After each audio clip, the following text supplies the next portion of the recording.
naman pala yung mga show na mapapanood ng Philippine. Lahat pala pinasok all around musician.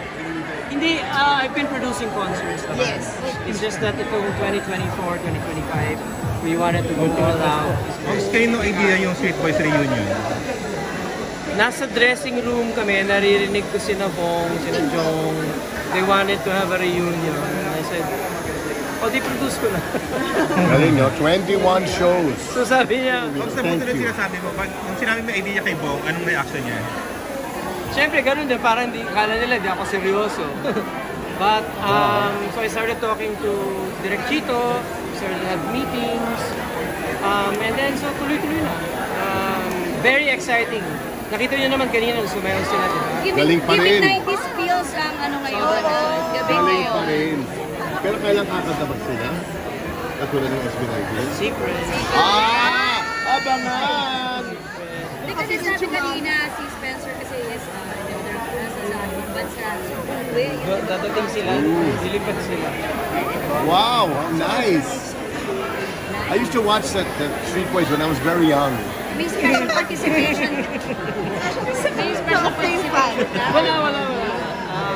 As a producer sa talaga. As a kuya lang ako doon. I'm so happy na nangyari lahat yan. All in God's time.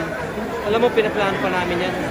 Si Bong, siguro last year, di ba, alam niyo naman ang nangyari kay Bong. But even before that, we were already planning it. Hanggang sa nung, eto na, kasama na natin siya ulit. So, tinuloy na. So this is the right time. This is the right time. And before pa the Even before. We've been talking about it. So, napakaganda. I can announce, our director is John Prats. Musical direction by Ray Canton. And of course, we're producing it. It's going to be at the New Frontier, November 20. dance concert.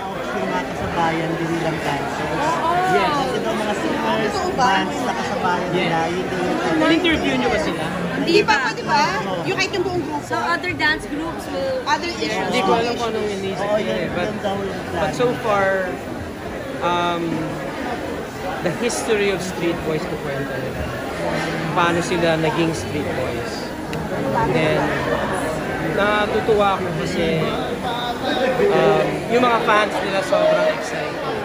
And me as a fan, kasi naalala ko sila, mas nauna ako sa kanila, pero naalala ko sila nung nagsisimula sila. So, I'm excited for them. Thank you so much. Thank you so much for coming. Street Boys. Um, Street Boys tawagin na. Thank you.